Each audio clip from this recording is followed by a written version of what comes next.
Hello friends. 20 जून को मेरा प्यारा फ्लैश हम सबको छोड़कर चला गया। उसके अंतिम संस्कार से पहले मैं उसके वेट वाइफ से उसको पूछ रही थी।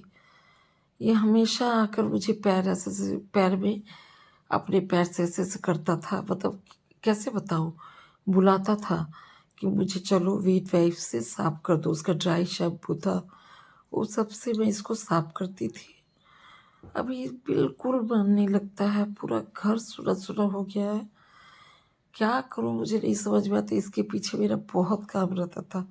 इसको तैयार करती थी, वेट वाइफ से पूछती थी, शैम्पू लगाती थी, फिर सूखे से पूछती थी, पाउडर लगाती थी, कभी क्रीम लगाती थी, घाव है तो उस पर हल्दी लगाती थी, तरह तरह का खाना इसके लिए बनाना, पनीर लेना, सब क्या बोलूं मैं। जैसे डेली अभी कुकर मुझे खाली करके इसके लिए दाल बनानी होती थी। सुबह मेरा सबसे पहले काम होता था वेराइटी सब्जी काट कर इसके लिए दाल बनाना है। कभी उसमें सोया बड़ी डालती थी, तो वो सब काम से ना मैं बिजी रहती थी। और इसका नाश्ता दो, पानी दो, मेरे हस्बैंड भी करते थे, पर हम लोग बिजी रहते थे। आप लोगों को पता ही होगा उसको। मेरा अंदाज़ है कि न्यूमोनिया हो गया था, क्योंकि बहुत ही परेशानी से उसकी सांस चल रही थी। डॉक्टर के पास ले गए, ऑक्सीजन देने बोले। मेरे हस्बैंड बोले कि नहीं ज़रूरत है, एक एंटीबायोटिक इंजेक्शन लगा दिया।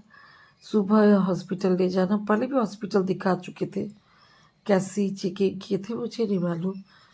तो दूसरे दिन ले जा रहे थे मेरे हस्बैंड, उसको बोले चलो फ्लैश हॉस्पिटल जाना है। वो उठा और उसका धड़ाम से गिर गया, रूम से बाहर निकल कर भगवान रूम के सामने। और 17 तारीख 13 तारीख को वो अंधा भी हो गया था। मतलब उसकी आँख की रोशनी चली गई थी, पर आ सकता था। हम लोग आई ड्रॉप दे रहे थे, आंखों में सूजन थी, उसकी दवा चल रही थी, बहुत दवा चल रही थी। होम्योपैथिक भी हम लोग बहुत सारी दवा दी। पता नहीं, जब जाना होता है तो जाता ही है कोई भी, उसे आप नहीं रोक सकते। लाख पैसा खर्च कीजिए, दवा दीजिए।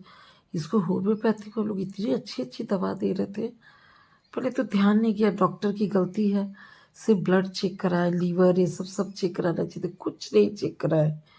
बोले सब ठीक है। और बाद में जब तक हम लोग समझ पाते हैं, हम लोग तो डॉक्टर नहीं है ना। फ्राइडे को भी इसको मेरे हस्बैंड लेकर गए थे डॉक्टर के पास। उनको रिक्वेस्ट भी किया ऑक्सीजन दे दीजिए, लेकिन डॉक्टर बोले नहीं। कम से कम ये जो रात भर तड़पा ना, बहुत मतलब आवाज़ के साथ, घरघराहट के साथ इसकी सांस चल रही थी। मैं भी इसके साथ जगी हुई थी, तड़प रही थी। ये घूम जाता था, मुझे डर लगता था इसको चोट न लग जाए, दिख नहीं रहा था। दरवाजे की तरफ मुंह करके भी बहुत देर तक खड़ा था। मैं नहीं समझ पाई, अब समझ आ रहा है कि ये बाहर जाने की, इसे पता था कि अब मुझे जाना है, और बाहर खुले में जाना चाहता था। बोलने नहीं सक रही मैं।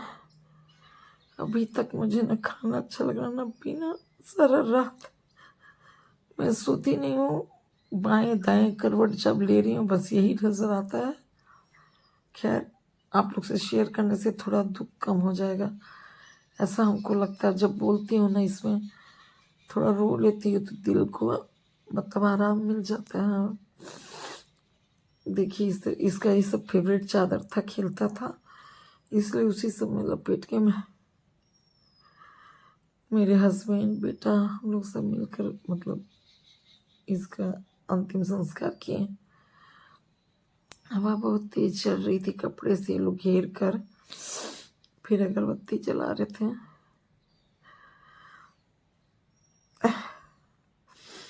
वो यादों में रह गया है, रोज सुबह शाम हर समय याद। मजाल है कि कोई बेल बजा दे, इतना हल्ला करता था। खिड़की के पास अगर गाय उस पार दिखती थी, खेत में एक गिरगिट भी दिख जाता था, लंगूर हंगामा खड़ा कर देता था, खिड़की पे चढ़ जाता था। आप लोग वीडियो देखी भी होंगी पहले की।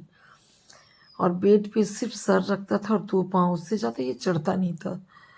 तो बेड पे मुझे गुर्रा गुर्रा के मतलब कि तुम उसको बोलो जाने।